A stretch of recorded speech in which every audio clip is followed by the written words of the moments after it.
자, 오늘 우리 그러니까 한국언론진흥재단에서 그러니까 협력해서 하는 산학협력 프로그램 특강 시간에는 영남대학교 언론정보학과 11학번이에요. 그러니까 90년대 학번이 지금까지 이제 많았었는데 이제 2010년대까지 와버렸어요. 2010년대.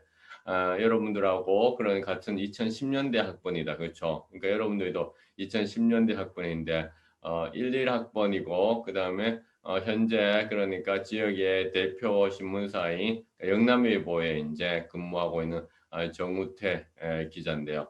우리 정우태 기자는 이제 그러니까 우리가 지역 그 신문사에 공채로 이렇게 이제 들어가는 것은 사실은 공채 인원이 우리가 보통 뭐 5명이 채 되지 않기 때문에 매년 상당히 그러니까 경쟁률이 치열합니다. 그래서 그 공채를 뚫고서 들어갔고 그 다음에 이제 뭐 대구문화 편집실이라든가 대구시립경영학당 홍보관계에서 이런 미디어와 콘텐츠 분야에서 계속 이제 관심을 키워오다가 이렇게 이제 영남일보 이제 현재 공채기로 갔어요.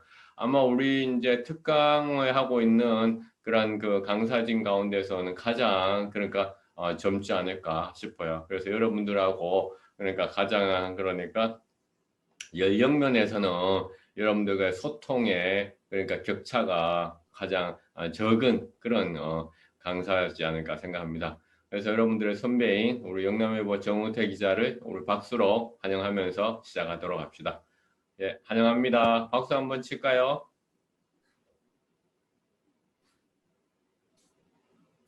예, 이제 정우태 기자가 시작할 겁니다. 오늘 불가피하게 마스크를 끼고서 그러니까 특강을 해야 된다고 하네요. 그 점 여러분들 좀 양해를 해주면 될 것 같아요. 네, 시작하시죠. 네, 네, 안녕하세요. 저 오디오는 잘 들리는가요, 네, 지금? 잘 들립니다. 예, 안녕하세요. 저는 영남일보 사회부에서 일하고 있는 정우태 기자라고 합니다. 저는 경력이 그리 길지 않아서 뭐 도움이 될지 선뜻 이렇게 확신이 서지 않았는데, 그래도 지금 현직에서 뛰고 있는 기자로서 여러분들이 궁금해하는 사항을 자세히 말씀드릴 수 있을 것 같아서 강연에 나서게 됐고요. 되도록이면 자세하고 진솔한 이야기 많이 나눌 수 있으면 좋겠습니다. 네, 제 소개 간단히 하겠습니다. 저는 아까 교수님께서 소개해 주신 대로 1, 1학번이고요. 졸업은 2017년도에 했습니다. 그래서 졸업 전에 운 좋게 잡지사 인턴 기자로 일할 기회가 있어서 일을 했고, 일이 끝나자마자 홍보 업무를 1년 정도 했고요. 그리고 2018년도에 영남일보의 수습 기자로 들어가서 사회부에 배치돼서 지금 한 2년 정도 넘게 사회부 기자로 일을 하고 있습니다. 어, 예, 기자라는 직업에 대해서 이제 주로 이야기를 할 건데, 기자는 한자어 그대로 풀이하면 쓰는 사람이라는 뜻입니다. 무엇을 쓰냐면 기사를 쓰는 사람이에요. 기사는 이제 이것도 한자어로 풀이해보면 그날 있었던 사실들을 풀이하는 사람인데요. 이렇게만 이야기해서는 조금 이해가 안 되실 것 같아서 저는 그냥 제가 실제로 어떻게 생활을 하고 있는지 제 하루 일과에 대해서 말씀을 드리려고 합니다. 저는 보통 6시쯤 일과를 시작하는데요. 이게 정식적인 일과는 아니고 제 개인적인 생활인데, 저는 일단 일어나면 전국의 조간 신문을 한번 쭉 훑어봅니다. 이게 어, 전국 지면을 볼 수 있는 프로그램이 있어요. 스크랩 마스터라고 그 프로그램을 이용해서 이제 모든 신문을 다 볼 수는 없으니까 주로 일면 위주로 봅니다. 일면을 보면 그날 이제 어떤 이슈가 있고 각 신문사마다 그 이슈에 대한 논조가 어떻게 다른지 이런 부분을 확인할 수가 있거든요. 그리고 이제 저희 지역 신문, 지금 이제 대구의 지역 신문이 크게 매일신문, 영남일보, 대구일보, 대구신문 이 정도 있는데, 이제 이 신문사들의 사회부에서는 어떤 기사를 썼는지, 제가 하나하나씩 보면서 제가 놓친 부분이나 제가 조금 더 취재해야 될 부분이 뭐가 있는지 살펴보는 편이고요. 그리고 이제 출입처로 출근을 합니다. 이제 관공서마다 기자실이 마련이 되어 있는데요. 이제 기자실에 가서 그날 제가 쓸 기사에 대해서 보고를 위에 올립니다. 제가 오늘 어떤 취재를 하고 어떤 기사를 마감을 할지 이제 저희 팀장님한테 보고를 드리는데요. 이제 팀장님이 보고를 받으시면 이 기사는 써도 될 것 같고 이 기사는 좀 불필요할 것 같다. 이렇게 판단을 내려주세요. 그러고 나면 이제 일상이 시작이 되는데 요즘에는 제가 또 하고 있는 게 한 가지 더 있습니다. 이게 코로나 때문에 시청에서 아침마다 코로나 현황을 이제 제가 취재를 해야 되거든요. 전날 환자가 얼마나 발생했고 그날 위험한 사항이 얼마나 있는지 제가 오전 10시까지 수합을 해가지고 속보 형태로 인터넷에 띄웁니다. 그러고 나면 이제 오전 일과가 지나가고요. 그리고 점심은 주로 이제 제가 출입하는 곳에서 취재원들과 대화를 나누거나 이제 취재 목적으로 누구를 만나면서 식사를 주로 하는 편이고요. 그리고 오후가 되면은 바쁘게 마감을 합니다. 이제 저희는 마감 시간이 한 오후 3시에서 4시쯤 되는데 기사를 이제 쓰고 나면은 공식적으로는 이제 그날 하루가 끝나는 거긴 한데 여기서부터 또 일이 시작이 돼요. 기사 출고 과정이 어떻게 되냐면 기자가 기사를 쓰고 나면요. 이 기사 그대로 나가는 게 아니라 아까 제가 말씀드렸던 팀장님이 제 기사를 한번 보십니다. 보시고 그 다음에 그 부장님을 데스크라고 하는데 데스크에서 한 번 더 기사를 확인을 합니다. 뭐 사실관계라든지 뭐 제가 조금 더 강하게 쓴 부분이나 강조해야 될 부분이 있으면 부장님께서 조금 더 봐주시고요. 그러고 나면 편집에 넘어가게 되는데 그 기사를 보시게 되면 기사 내용이 있고 헤드라인이 있고 제목이 있잖아요. 근데 제목은 취재 기자가 붙이지 않습니다. 제목을 붙여주는 편집 기자가 따로 있거든요. 그래서 이제 그분들이 제 기사를 읽어보시고 제 기사에서 가장 중요한 부분을 제목으로 빼주시는 거예요. 그렇게 이제 편집이 되고 나면 마지막에 이제 교열부에서 제 기사에 맞춤법이 틀린 게 없는지 오탈자가 없는지 한 번 더 체크를 해주십니다. 그럼 이렇게 되면은 시간이 거의 한 오후 9시까지 되는데 그렇게 되면 제 퇴근이 어떻게 되는지 궁금하실 수 있는데요. 사실 기자는 퇴근이 따로 없는 직업입니다. 이게 큰 장점이 될 수도 있고 단점이 될 수도 있는데요. 항상 기사에 신경을 쓰고 있어야 되기 때문에 다른 일을 하다가도 제 기사에 잘못된 부분이 있거나 고쳐야 될 부분이 있으면 또 전화가 계속 오거든요. 그래서 이제 퇴근이 따로 없고 근데 이게 또 장점인 이유가 뭐냐면 저희는 출근도 따로 없습니다. 그러니까 지금 영남일보 본사가 동대구역 근처에 있는데 저는 한 달에 한 2번에서 3번 정도 회사를 들어가거든요. 그러니까 아까 말씀드린 대로 기사 보고만 잘하고 마감만 잘하면 제가 어디서 뭘 하든 사무실에서는 제가 제 행동 반경에 대해서 터치를 안 하세요. 그러니까 제가 생각했을 때 기자의 장점이라는 게 좀 되게 주체적으로 살 수 있어요. 제 시간을 제가 할애할 거를 생각을 하면서 물론 바깥 활동을 작게 하기 때문에 외근직이라서 이제 어디 거처가 없다는 단점이 있긴 하지만 되게 자유롭다는 장점이 있고요. 그리고 뭐 이제 퇴근 후의 시간을 말씀드리면 퇴근 후에 큰 사건 사고가 나지 않으면 저는 보통 이제 출입처 제가 지금 출입하고 있는 곳이 중구 남구고요. 그리고 중부 경찰서랑 남부 경찰서가 있습니다. 이제 여기 근무하시는 분들이나 아니면은 다른 선후배 분들이랑 이제 시간을 보내거나 뭐 중요한 제보자를 만나거나 하면서 이제 하루를 마무리하고요. 이렇게 일상생활로만 말씀드리면 또 별로 재미가 없을 것 같아서 제가 기자 생활하면서 몇 가지 좀 크다면 큰 사건 몇 가지 준비해 봤는데요.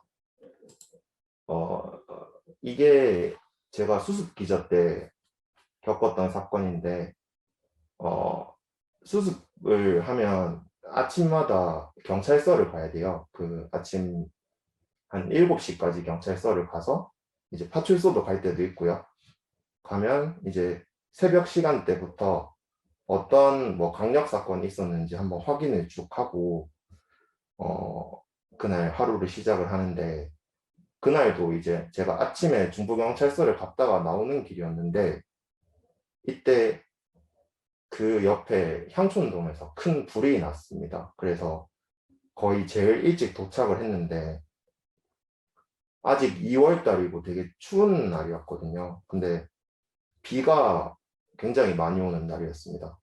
그래서 이 목욕탕이 있고 목욕탕 위에 주상복합 건물이어서 아파트가 있었는데 주민들이 다 대피를 하고 이제 소방관들이랑 기자들이 엉켜가지고 말 그대로 좀 되게 아비규환인 상황이었어요. 이건 제가 찍은 사진인데 당시에 이렇게 폴리스 라인이 쳐져 있고 요 앞에 보면 저기서 이제 소방에서 상황을 정리하는 상황판이 있는데 몇 명이 다쳤고 몇 명이 죽었고 그 다음에 지금 뭐 화재 진화 상황이 어떻고 이거를 실시간으로 업데이트를 해주세요.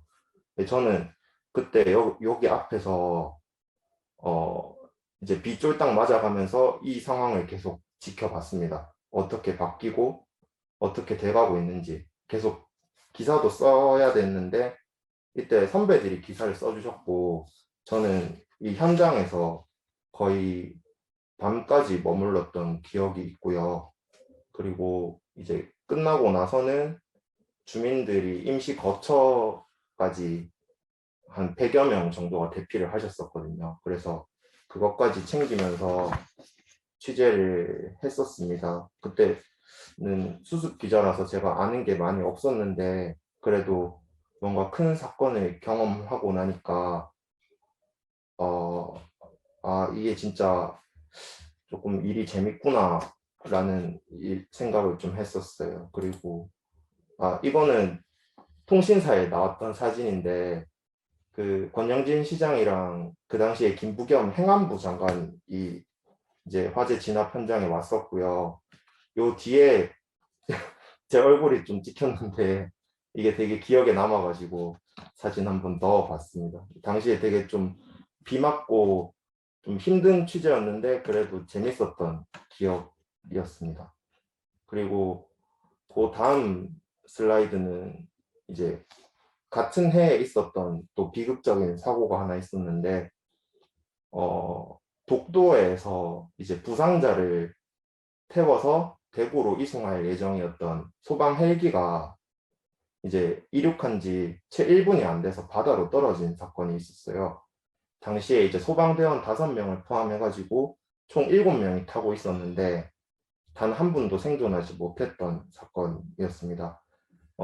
이게 대구에서 있었던 사건이 아니기 때문에 첫날에는 저랑 크게 상관이 없다고 생각을 했었어요. 근데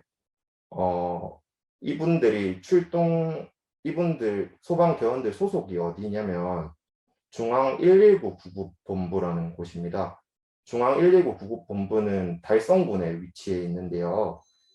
이분들이 어떤 분들이냐면 군인으로 치면 특전사 같은 분들이세요. 그러니까 정말 중요한 사건 사고가 있으면은 이제 그걸 수습하시는 분들이었거든요. 그래서 제가 이 중앙 119 구조본부에 현장 취재를 나갔었어요. 그래서 이제 첫날은 가서 수습 상황이라든지 그 다음에 여기가 이제 중앙 119 수습본부인데 이건 당시에 제가 썼던 기사고요.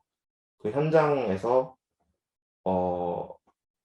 지금 어떻게 진행이 되고 있는지, 그리고 동료들이 어떻게 생각을 하고 있는지 이런 부분들을 취재를 좀 했었어요. 그리고 조금 지나고 나서 그 계명대학교 계명대학교 병원에 그 빈소가 꾸려졌는데 시신을 찾지 못한 상황이었기 때문에 당시에 유족들이랑 같이 시간을 많이 보냈습니다. 한 2주 정도 출근을 장례식장으로 했었어요.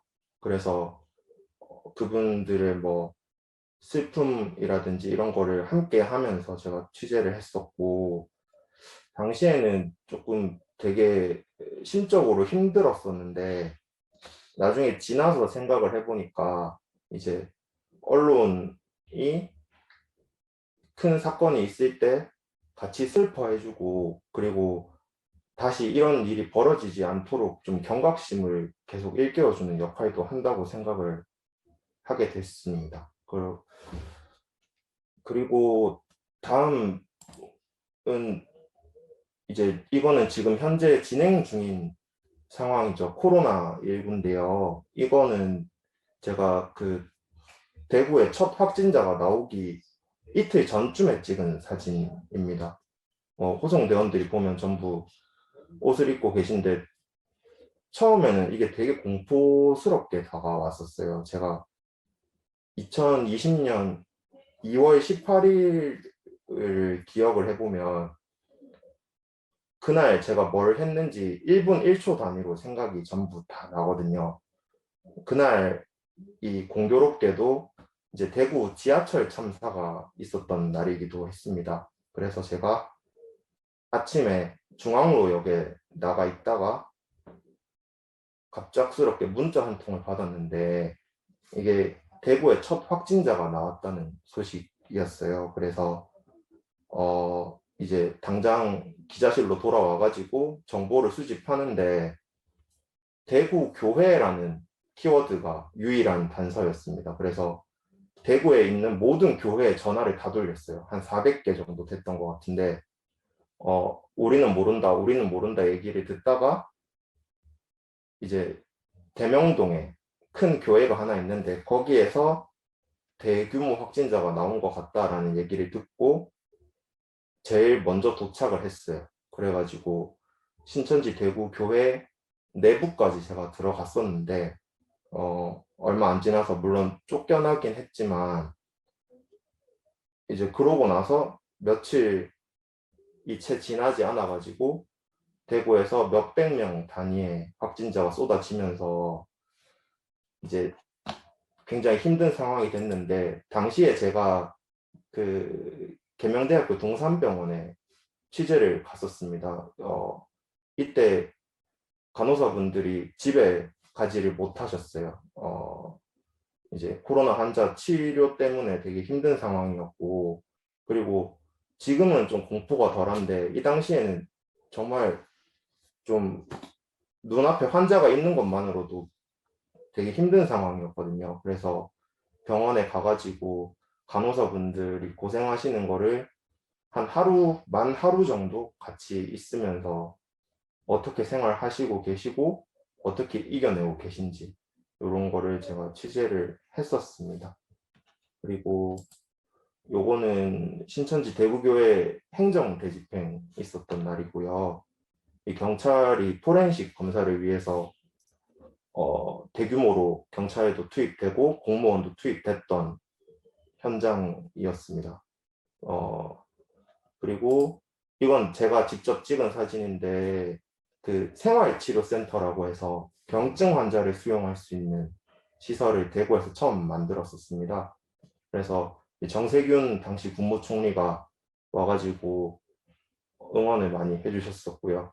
그리고 요거는 이제 생활치료센터에 남아 계시던 분들이 일반 병원으로 옮기고 생활치료센터 운영을 종료하던 날이었는데 의료진 분들이 이제 환자분을 보내면서 좀 감정이 격해지셔가지고 뭐 울고 하셨던 네, 그런 장면도 생각이 납니다.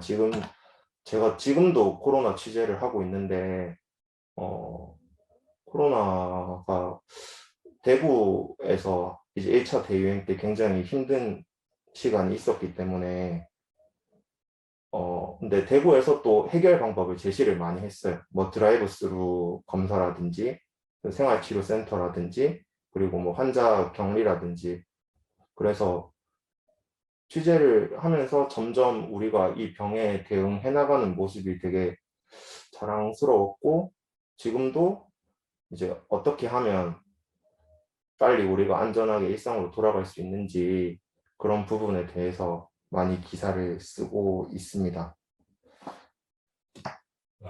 그리고 그래도 제가 몸담고 있는 업계라서 나름대로 좀 통계 자료 같은 걸 찾아봤는데요. 이게 보시면 지난 한 20여 년간 전통 매체 이용률 추인데요. 이거 보라색 이 신문이에요. 1993년 당시에 신문 이용률이 87% 정도였는데 지금 2019년까지 통계를 보면은 12%까지 떨어진 걸 확인할 수 있습니다. 뭐 다른 매체도 거의 마찬가지고요. 뭐 텔레비전만 유일하게 이제 이용률을 유지하고 있는 그런 상황입니다. 근데 이제 다음 통계를 봤을 때 제가 조금 재밌는 게 이렇게 이용률은 급격하게 떨어지고 있는데 매체 매출액은 거의 줄어들지 않고 있는 거를 알 수 있었어요. 이게 그러니까 신문은 많이 안 보는데 신문사의 매출은 그렇게까지 많이 떨어지지 않았다는 얘기가 되거든요. 근데 그 이유를 생각해 봤을 때 이제 저희가 신문을 보는 방법 자체가 예전에는 종이 신문으로 봤다면은 지금은 스마트폰이나 이제 PC, 인터넷 등을 이용해서 기사를 많이 소비를 하기 때문이라고 이라는 생각이 들어요. 그래서 제가 생각했을 때 예전에는 신문을 이제 가판대에서 봤다면은 지금은 스마트폰으로 보는 세대가 됐고 이제 종이 신문사들도 인터넷으로 거의 다 뉴스를 먼저 올리고 인터넷 위주로 이제 신문사를 운영하고 있기 때문에 그 과정에서 이제 포털 사이트가 굉장히 커졌고요. 그리고 뉴스 공급하는 형태가 바뀌었을 뿐이지 이제 앞으로 뉴스를 생산하는 기자들은 계속해서 이제 여기에 맞춰서 일을 해야 될 것 같다는 생각이 듭니다. 그리고 이거는 뭐 제 개인적인 생각이긴 한데 그럼 종이 신문은 완전히 없어질 수 있냐라는 질문을 하시면 저는 그렇지는 않다고 생각하거든요.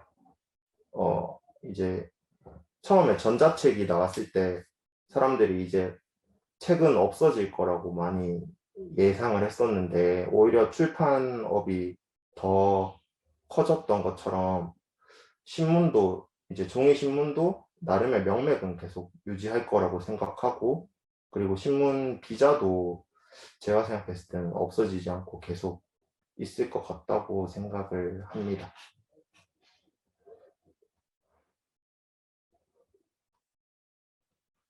제가 좀 말을 빨리 해가지고 되게 빨리 넘어왔는데 기자라는 직업에 대해서 일단 제가 얘기를 해야 되기 때문에 몇 가지 이제 이건 제가 한 말이 아니라 몇 가지 들었던 말들 중에 좋았던 얘기 소개해드리면서 마무리를 조금 지으려고 하는데요. 이 첫 번째 말은 기자는 왕의 옷을 입으면 왕이 되고 거지의 옷을 입으면 거지가 된다고 어떤 선배가 말씀하셨는데 저는 이거를 하루 안에 경험해 본 적이 있어요. 그러니까 제가 새벽에 노숙자들 취재를 간 적이 있었거든요. 그래서 이제 이분들이 주로 역에서 생활을 하시는데 짐을 그냥 가방 안에 넣고 다니면서 어디든 자리만 펴면 이제 잠을 자시는 분들이거든요. 그래서 그분들의 얘기를 제가 듣고 기사를 쓰려고 찾아간 적이 있었는데 처음에 가면 얘기를 잘 안 해주세요. 그래서 제가 당시에 그 편의점 같은 데서 소주를 사가지고 이제 이분들이랑 소주 한 잔 나눠 마시면서 얘기를 했던 적이 있거든요.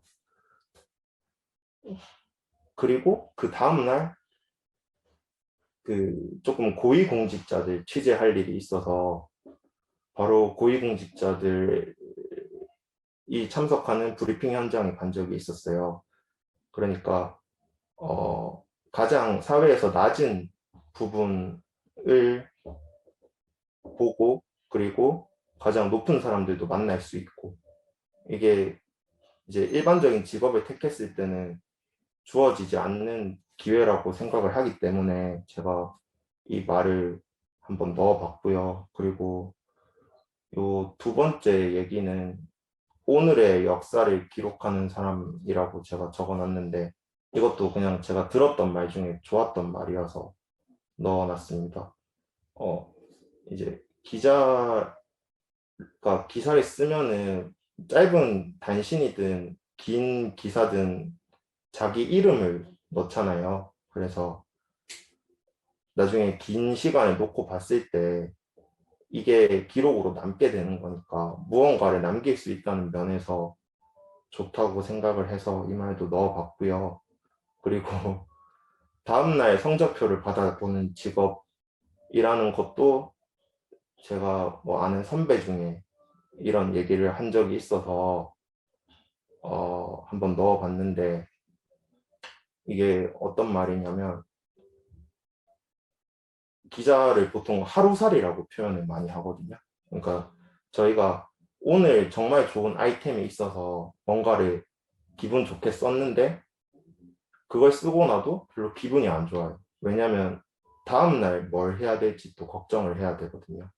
그래서 이 얘기만 들으면 되게 안 좋다고 생각할 수 있는데 반대로 생각해보면 오늘 굉장히 안 좋게 제가 하루를 보내고